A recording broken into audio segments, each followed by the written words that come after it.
tell them 2 weeks in advance that in 2 weeks on such and such date, I will ask you one question, not a quiz, one question. And that question will carry a weight of 5 points towards your midterm grade or your final grade. And that will be basically from this 2 weeks which I am covering. I can see that most of the students in that case, they focus, what will be that question? We don't know, but if you have understood it, you will be able to extend and you will get that. So these two things have helped me. This can be implemented by anybody else if they feel that it is needed. Thank you for your time. Thank you. Well, we're just about at the finish point. Joe, can I jump in for just 1 second? Yes, sir. I just, as people are leaving and they have takeaways, students, faculty, and others, one of Michael's questions especially stood out for me, and that's the one about why is there such a large, why is it feel that there's more work when it's the same amount of work or the work is pared down?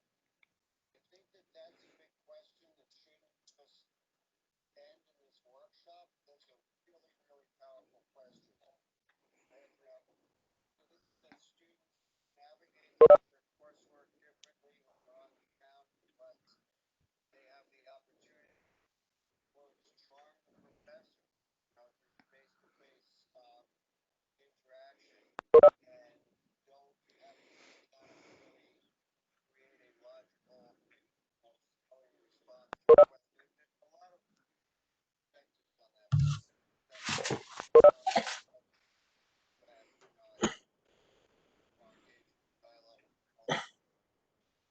Well, I want to thank everyone for workshop. I want to actually thank now. We are all organizations. The way you all transition, both on great. All of you very proud of yourself. Maybe you're bringing role models to other students. Word that we're really here to help you. The college as a whole, faculty, administrators, staff, we all want what's best for you. And remember this, if you're having problems in class, don't be afraid to ask the professor. I know as a teacher, we want to help you. And we will do our best to help you in the way that we can. If we don't have the answer to the question that you're asking us, we will guide you to the appropriate place to get that answer. Because some questions that students ask professors necessarily don't deal with academics, and they deal with financial aid, or they deal with tutorial services. We will guide you and we will help you. But that's key, because you don't have that phone is your professor, maybe, and that doesn't mean that they're not there to help you. But again, I want to thank you very much. Thank you for everyone staying for the workshop. I appreciate it, and I wish you a very joyful rest of your day. Thank you very much.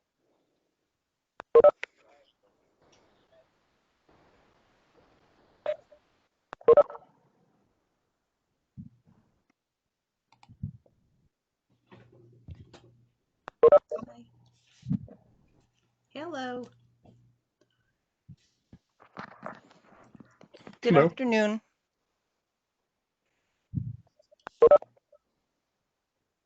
Hi.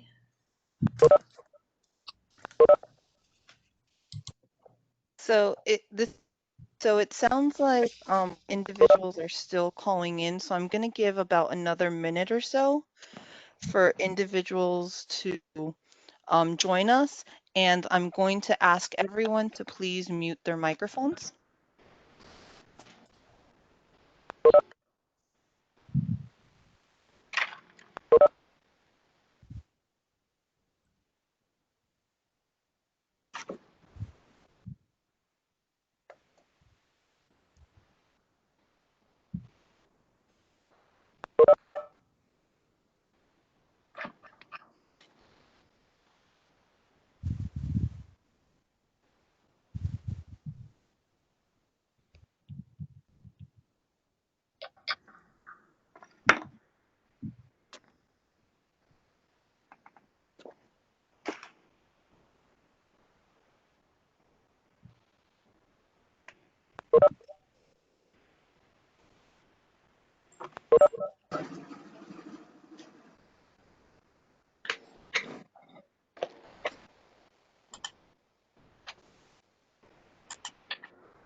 So, good afternoon, everyone.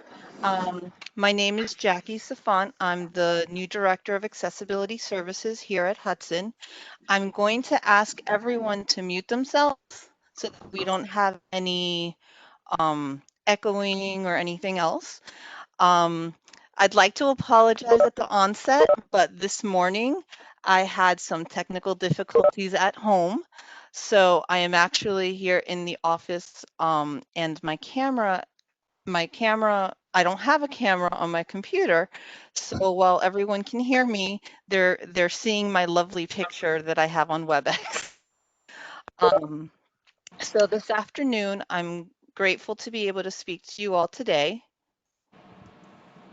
And a little overview of what we're going to be doing. We're going to learn about some fundamentals about accommodations in our request process. We're going to discuss how accessibility services is working with our students and faculty, how to make documents and online content accessible. And we're going to be learning a little bit about Blackboard Ally, which is an accessibility tool which is currently in Canvas. I'm also going to be doing a little bit of a demo so that you could see how to use Blackboard Ally, how to check your accessibility score for your class, and how your students can access and create alternative formats of their content. That was Blackboard Ally was previously discussed earlier this morning in the Center for Online Learning's presentation. So, what's a disability? So basically, it's an impairment, whether it's physical or mental, that limits one or more major life activity. Um,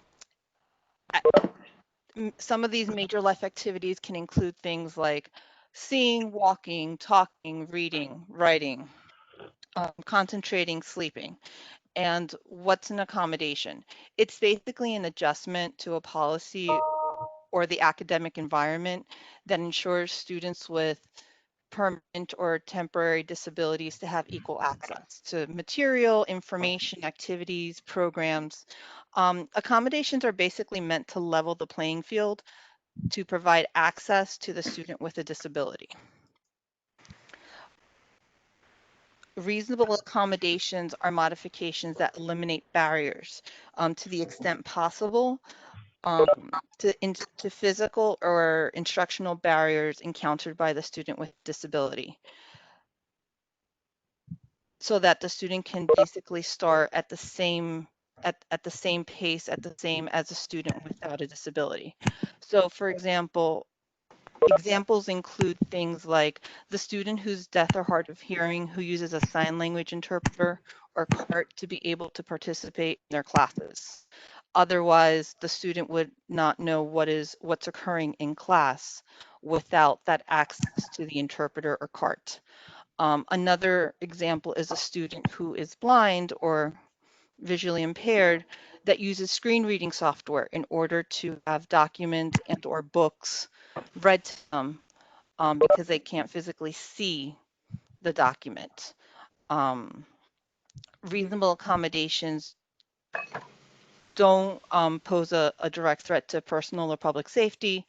It's not meant to alter essential requirements to programs, and they're not meant to cause fundamental alterations in the nature of the program. So I've included some examples of reasonable accommodations. So usually things like note-taking services, interpreting, real-time captioning, um, alternative testing services, for example, extended time in testing, a reduced distraction environment, accessible instructional material, accessible videos. Um, Normally, if we were in an in-person state, some of the alternative testing services would include like extended time on testing and maybe a quieter place with which to take a test. In the online environment, faculty can actually provide the extended time within Canvas, um, as well as one of the things that we realized in the spring, or we weren't sure about in the spring, was how the accommodations would need to be modified or changed for the remote environment. So in one of the areas, we weren't sure if students were going to need to continue using note takers in their classes. And we soon found out that they were going to. And we needed to find a way in terms of giving the students that had note takers in their face-to-face classes access to their note takers in the remote setting. So we worked with the Center for Online Learning, and we identified which students in fact did need note takers in their classes. And I started reaching out to their faculty members to let them know that we had this issue, that this particular student had this accommodation in the physical face-to-face class, on-site class, and that they were going to need this particular accommodation now that we were in the remote setting. Um, and advised them who the note taker was, as well as their contact information. Once we did this, and we were able to provide the information to Archana's team, and we were able to have those students added to the particular student's Canvas course, which enabled the students that needed this accommodation to have this accommodation during the remainder of the spring semester. And even for students who took summer classes, we continued the same thing. For the fall, we're in the process of identifying, and probably beginning this afternoon, faculty members will begin to receive those emails with regards to students who will have in sign that will have note takers in the courses, and advising who that individual is and providing contact information for that person. In addition, we're doing the same thing this semester with interpreting. So we have, as of right now, one student who's going to need sign language interpreters that's going to need access to that particular student's Canvas courses. So we're going to be doing the same process, contacting the faculty member of those particular courses via email and providing contact information. Now, why do we do all of this? We do all of this because, first of all, it's the law. There are several different laws that you can see here, but more importantly, it's the right thing to do. Um, it helps the individual with a disability demonstrate what they can actually achieve and how they can achieve their goals, because our intent is to remove the barriers that these physical and or mental impairments um, occur or cause the individual. Um, Now, what is the process for the student requesting accommodations? So the student must self-disclose and request accommodations from our office. They provide our office with documentation of their disability and or condition and what their past accommodations have been. So our office reviews the documentation, and we also conduct an interactive interview with the student to see what they're going to need for their classes for the upcoming semester and for their career here as a student. During the review and the initial meeting, we accessibility services determines what the specific accommodations for each class are going to be. Depending on the particular situation of the student and what program and what classes, in future semesters, accommodations may need to vary as new skills or as the requirements differ, or there are requirements that weren't an issue or wasn't presented previously. So accessibility services then prepares the accommodation letter for the student, and we email it to the student. The student is responsible to present the letters to each instructor. In normal times, that would be done usually in person. In the time of COVID and remote learning, we will be asking the students to email that accommodation letter to you, and faculty should sign that accommodation letter and either scan a copy of that and email it to us at as@hccc.edu to let us know that it was received, or they can take pictures of it and then email it to us. So it's important to note that when letters are presented to you, um, that if you have questions about the accommodations or if you have any concerns, you can always contact the Accessibility Services Office to discuss those concerns and to have us answer any questions that you may have. So so you may be asking yourself, what do you have to do as an instructor? So faculty members are primarily responsible to provide the academic accommodations in class that are listed on the accommodation letter. Um, you need to provide the adjustments or the accommodations that are listed specifically on the letter, unless it's an accommodation that you're willing to offer to all of the students in the class. Um, if you have a student that comes to you that says that they need an accommodation or that they need additional assistance, but they don't present you with an accommodation letter from our office, then if you could please refer them to our office. One of the other responsibilities that you have as an instructor is that your instructional materials need to be accessible. And we're going to go over some ways that you can make your content more accessible in a few minutes. And I'll show you the accessibility tools that are already available through Canvas.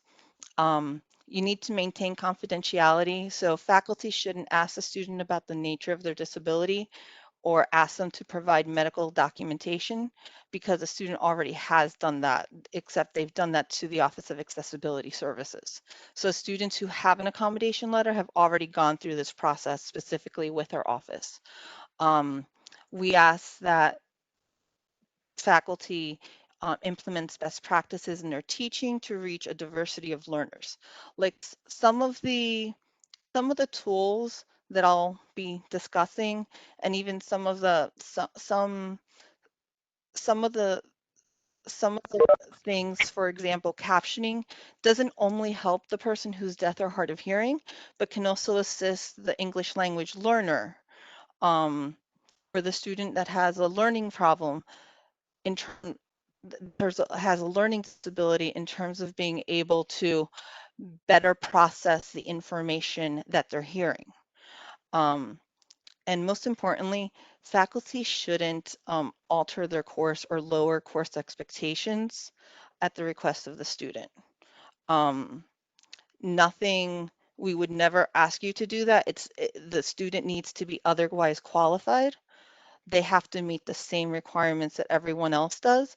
It's in this instance, it would just be with an accommodation.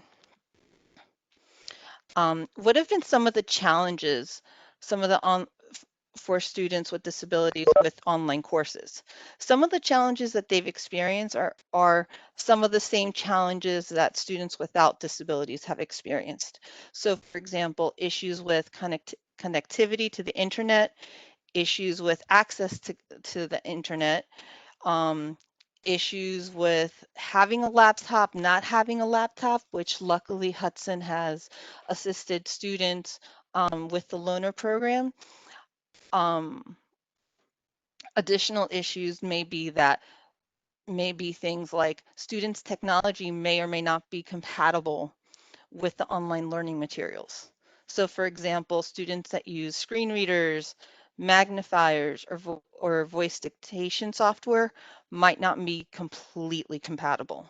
And so that what they use may not be completely usable or may take an extremely long time to do a workaround. The speed at which technology changes. It's really hard to keep up with the changes. So what might have worked for a student with, let's say, version 5 may not work now that it's been upgraded to version 6, which is actually the issue that I experienced this morning on my own laptop at home, where overnight my laptop updated Windows 10. And this morning when I tried going on the internet, I was unable to get internet capable.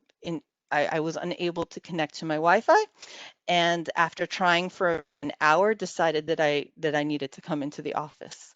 Um, Additionally, like accessibility services offices generally don't have enough human resources to do all of the conversions and the transcriptions to assist the students. So how can our office assist you in this process of working with the students here at Hudson? So we work with both faculty and students equally. We start working with students once they're accepted to Hudson. We facilitate their requests. We approve or don't approve accommodations and services. For faculty, we're a resource for you and we partner with you in terms of ensuring that academic accommodations are in place and that they're effective. So that if you have any question or any difficulty establishing an accommodation or implementing an accommodation, or you're not really sure where to start, we're here to assist you. Um, we provide all sorts of services, including troubleshooting or assisting with establishing the accommodation, facilitating extended time and reduced distraction environment testing environments. It's usually more so in person. Um, when we're here on site on the ground, we provide consultation on how to work with various types of disabilities or various students or individual students. We may assist faculty in terms of ensuring that they have accessible course content, and we assist with providing training and some educational resources. So, so what do you do now? So how do you create documents that are more accessible?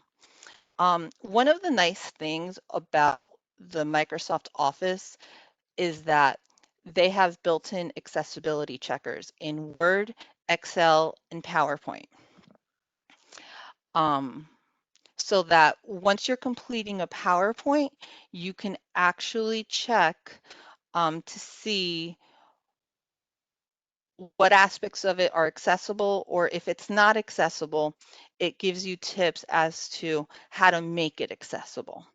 So let me click on this link that has best practices for Word, which shows you these are the main things that will assist you in terms of making a document more accessible.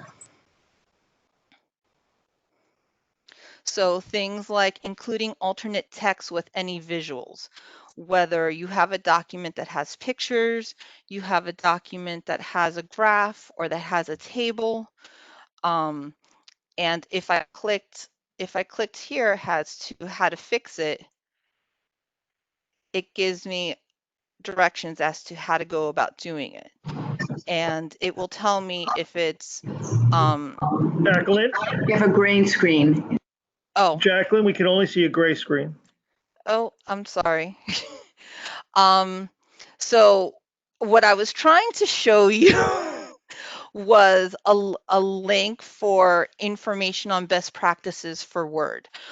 What I will be doing is I will be making this PowerPoint presentation available, and it has the links already embedded for everyone to be able to use.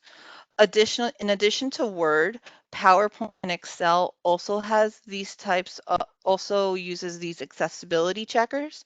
And I can tell you because I personally use them that it is very, very helpful in terms of using them and making things more accessible.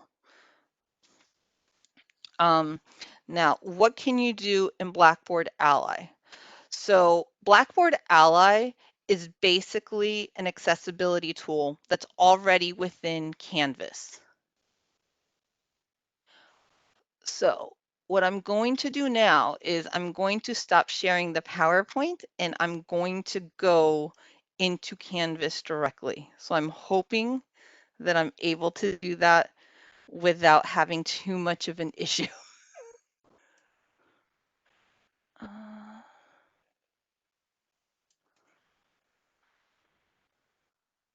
and this is actually, okay, so this is Canvas, and this is just a shell where myself and someone from Archana's team were working on creating some training.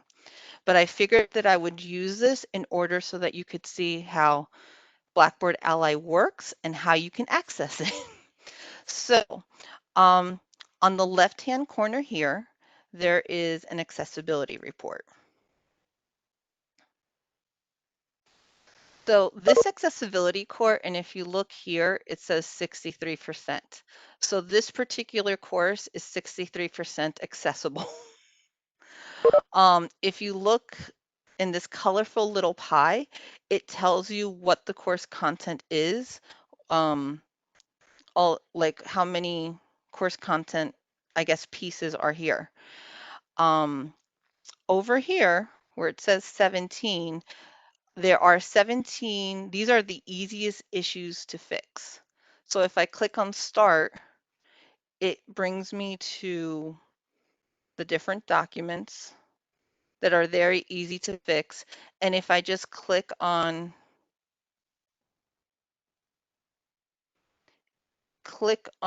the document, it tells me what the issue is. So in this case, the image is missing a description. So if I want to know what that means, I can click and I get additional information as to what that means. And then if I want to know how to write a good description, then they give me examples. And if I want to enter a description right here, right now, then I'm able to do so and I can add it for this particular document. And as you can see here, it's giving me scores for each individual document. And now these 30 are fixed low scoring content. And you could also, earlier it was showing me if I fix certain things, what the new accessibility score would be for that particular document. If I go into the files and I'm going to look at particular ones. So this is one of our guides. And if you look here, this has an accessibility score, which isn't too great. So if I click here to see it and to fix it, then it's telling me what I can do. But I can also I can also upload a version that's fixed. And it tells me exactly, like this is missing a description, and it's telling me right here. So there's no alternate text for this particular image, so that I would need to change. In addition, if I was a student and I wanted to access this guide, if you look at the top next to the download button is an alternate format button. So with the alternate format button, your particular student is able to change this document into a format that better suits their needs. So whether it's an audio format, whether it's electronic braille, whether it's EPUB, which is easier for a screen reader to read, whether they prefer HTML so that they can view it on a mobile device, then the person can download the document. it will prepare the document, and then the student can save it. It does nothing to the original document. The original document stays intact. And the student can then, but the alternate version is saved personally on the student's computer or Dropbox or OneDrive or wherever they're saving it to.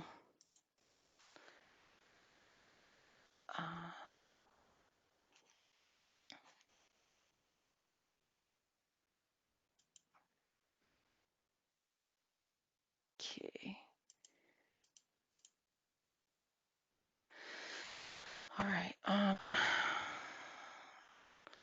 So this is the information with regard to Blackboard Ally, and you can go into individual files, and you could see the score, and you could see whether it's published or not, and you can see how it's fixed. And as I said before, your class overall will get an accessibility score. Now, as Archana said in her earlier presentation, these accessibility scores are only visible, like the students don't get to see this. It's only the faculty member that has access to the scores. And I believe only the faculty that's able to modify the document and fix the documents with accessibility issues, if I'm not mistaken. Additionally, there is a way for faculty members to provide extended time on quizzes. Unfortunately, I can't show you exactly how to do that because I don't have access to individual students. But I do have information as to how to go about doing this that I can share with everyone.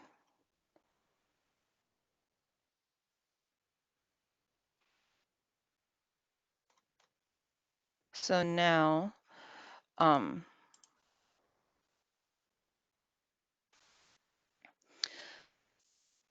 so in terms of the staff for disability services, I've included our contact information, our main number, our main email address, my contact information as a director, as well as our coordinator, Corrine Davis, who is also here at our Jersey City campus.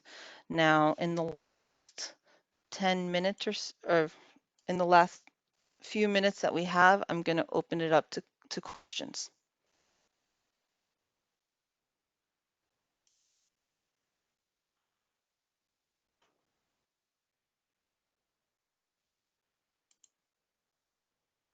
Jackie, this is Lori Bird from the nursing program. How Hi, are you? Lori. Good. This information was very helpful, especially how to fix the accessibility component of our lectures. So I really would appreciate if you would send out your PowerPoint and I can share it with the rest of the faculty. Okay, I will definitely do that. I think I may have missed when we said this initially, but so is the so I see the accessibility things in my Canvas already. Is the Blackboard Ally automatically on there, or is it just showing the disability meters and I would need to install the Blackboard Ally? No, it's already included in every course in Canvas. So it's automatically there. Okay, thank you.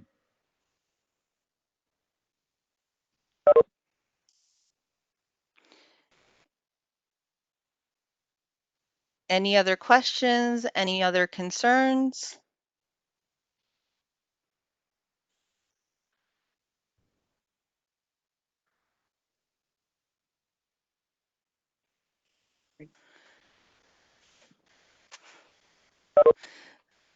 Okay, well then, thank you for your attention this afternoon.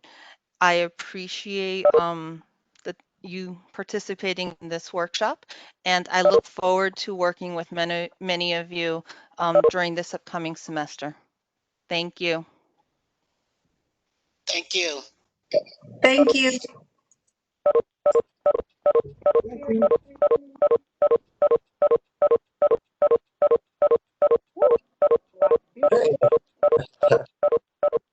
Hey, Wow. Whoa. holy shit. Oh my God. How many people were at the presentation?